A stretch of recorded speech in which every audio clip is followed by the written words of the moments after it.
आज सरकार में जो वित्त मंत्री हैं उनकी क्वालिफिकेशन क्या है? उनको अर्थशास्त्री नॉलेज है? कुछ इकोनॉमिक्स पढ़ी है वो? जो उल्टे सीधे पदों में बैठा दिए। हमारे देश में कोई कानून नहीं है कि नेता कौन बनेगा। भाई जिसको आलू की नहीं पता, आलू पेड़ पर लगता है, जमीन में बोया जाता है, उसको बना दो कृषि मंत्री, उसको बना दो वित्त मंत्री। वो क्या सोचेगा? वैसे वो पदाधिकारी है क्योंकि जनता ने चुन के भेज दिया है। जिस देश में यही लॉ नहीं है कि सांसद विधायक जो बनना है उसकी क्वालिफिकेशन क्या होगी, उसे क्या मंत्रालय मिलना चाहिए। भाई एक IAS को बिठा दिया, RBI का गवर्नर, उनको बुलाया कुछ भी? भाई किसानों ने सोचा कि भाई ये भी गरीब का बेटा है, एक चाय बेचने वाला है, देश का प्रधानमंत्री बने, कुछ सोचेगा।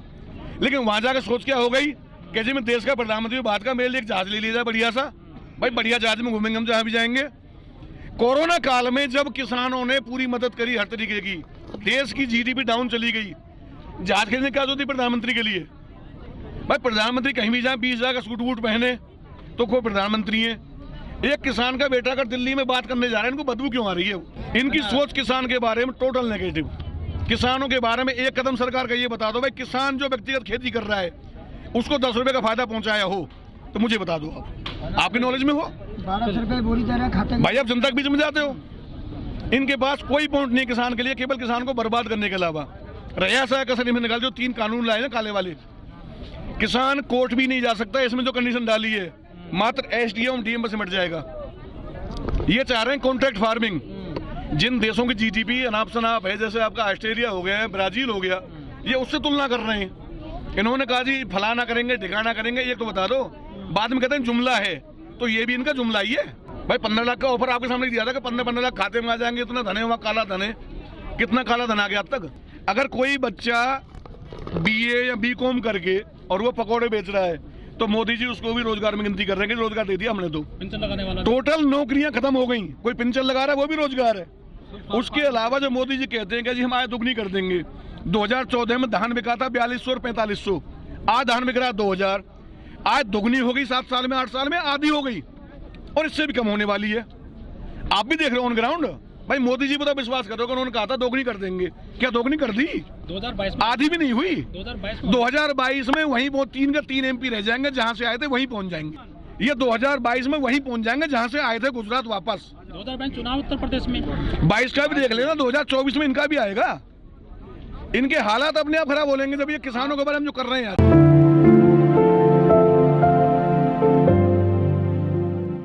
भाई जिस सरकार को हमने बनाया किसानों ने बनाया, और वही हमारे लिए कानून डाली, हमसे बात नहीं कर रही। अब जो इन्होंने नीति खोली है भंडारण की, पहले सिस्टम क्या था कि किसी भी आदमी को भंडार करने की लिमिट थी। भाई अब 5000 बोरी इकट्ठी कर सकते हो, अब नो लिमिट कर दिया है। किसान अगर मंडी लेकर माल जा रहा हो तो टैक्स लगेगा, अगर मंडी से बाहर बेचता कोई टैक्स नहीं है। तो इसे क्या समझे आप लोग? सरकार कह रही है, सरकारी सब कुछ ठीक कह रही है क्या? आप तो सरकार की बात कर रहे हो बार बार, जैसे कि आप सरकार के प्रतिनिधि हो। जिस टाइप से आप क्वेश्चन कर रहे हो, सरकार कह क्या रही है? सरकार किस बात पर विश्वास करिए?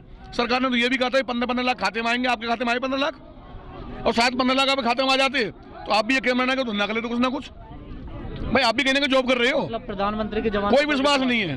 विश्वास होता, उसके अंदर थोड़ी सी मानवता होती है, किसानों के बारे में सोचते। अगर किसानों के बारे में सोचते तो किसानों से जहां पर बैठे हैं उनसे बात करते, किसानों पर लाठी नहीं चलवाते, किसानों पर वाटर कैनन नहीं चलवाते, आंसू कैसे गोली नहीं चलवाते। कहां से किसान के बारे में सोच रहे हैं वो? अगर बिहार में जा रहे हैं, चुनाव कर रहे हैं, 1 लाख की भीड़ हो रही है, कोई कोरोना नहीं है। दिल्ली में किसान जा रहा है, कोरोना हो जाएगा। दिल्ली इन्होंने बेनामा ले लिया है क्या? दिल्ली इनकी अपनी है, खरीद ली क्या? अगर किसान चाह रहा है कि दिल्ली में रामलीला मैदान जाए, क्या परेशानी सरकार को? सरकार क्या परेशानी है? भाई किसान है देश का, वो कहीं भी अंधा आता है, कहीं भी जा सकता है। आ जाओ, बात सुन लो। और दिल्ली जा भी नहीं रही, यहाँ की बात सुन ले।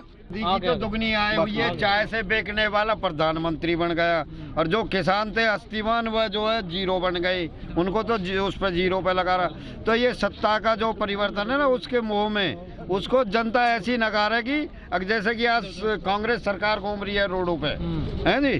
तो इससे अभी मोदी जी बोल में जो नाटक रचता है ना जनता को घुमाने के लिए कि मैं आम आदमी व्यक्ति से बात करता हूँ, वो उस बात को भूल जाए। जनता भी इतने बेकामे में आने वाली नहीं। मामला सुलझ गया तो है जी, नहीं फिर भी जो सत्ता परिवर्तन करेंगे, क्योंकि ऐसे गद्दार लोगों से बचना है।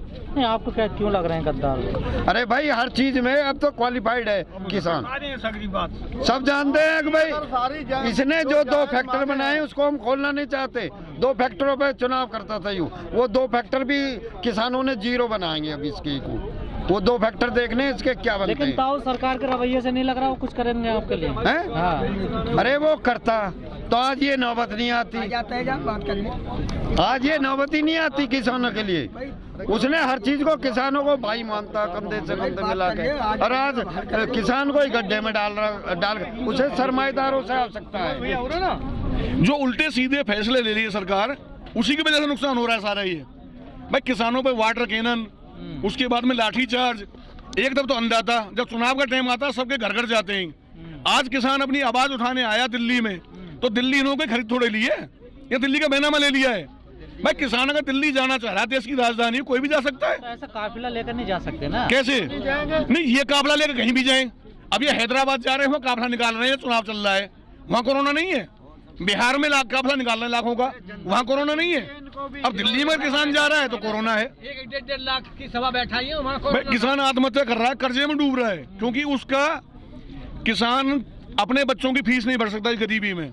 अगर छोटा किसान है, वो पहले जब अगर धान की फसल बोई तो किसी भी दुकानदार से खाद और बीज उधार लाया, उसके बाद में उसे बेचने के बाद में अगली फसल की भी तैयारी करनी, पिछला कर्जा भी निपटाना। लेकिन एमएसपी बाजरे का 2100 रुपये, बाजरा बिक रहा है 1200 रुपये। मोटे धान का एमएसपी सरकार ने निर्धारित कर रखा है 1850, बिक रहा है 1000 रुपये। सरकार व्यवस्था क्यों नहीं करती कि किसान अन्नदाता को हमने ये तो कह दिया भाई तू मेहनत करके हमारा माल पैदा कर, उत्पादन बढ़ा, जिससे कि हमारी जनता का पेट भरे, लेकिन उसके माल को खरीदने की सरकार व्यवस्था क्यों नहीं करती? भाई सरकार कम से कम किसान का यूरिया पे 50 रुपये घटा दे। किसान जो खेतों में दवाई लगाता है, या जो ट्यूबवेल है, ट्यूबवेल का बिल तो बढ़ा दिया 4 गुना, जमीन रह गई चबन्नी। जैसे कि किसी किसान के पिताजी के नाम पर ट्यूबवेल कनेक्शन था आज से 20 साल पहले जमीन थी 20 बीघा, अब 4 भाई हो गए, जमीन तो होगी 5-5 बीघा, 5 ने अलग अलग ट्यूबवेल लगा लिए और उन पे बिल हो गया अब 1400। कम से कम उनको बिल में ही छूट देते थोड़ी सी। भाई किसान का भला करने के बारे में सरकार का मुझे एक कदम बता दो कि सरकार ने किसान का ये कर दिया। किसान अगर केसीसी लेता है बैंक से, उस पर केसीसी भी ब्याज चालू हो गई उसी दिन से। उसके अलावा केसीसी पे इंश्योरेंस सरकार करवाती है अपने लिए। अगर किसान की फसल मर जाए तो इंश्योरेंस कंपनी वहाँ विजिट करने भी नहीं जाती है। उस इंश्योरेंस का फायदा क्या है? लेकिन बैंक वाले क्या बोलते हैं, सरकार का फंडा है, हम इसको रोक नहीं सकते। केसीसी की जो उसकी फाइल बनी है, जो उसमें खतौनी लगी है, जो फाइल बनवाई है, उसका इंस्पेक्शन चार्ज 500 रुपये साल उसके ब्याज में जुड़ जाता है। मतलब हर तरह से चोरी हो रही है। केवल किसान के बारे में ये कदम सरकार का आप बता दो, पढ़े लिखे हो, कि भाई किसानों का इस कदम से भला कर दिया सरकार ने। ये किसान को कतई मारने के लिए कानून लाई है और किसान को बिल्कुल बर्बाद करने के लिए।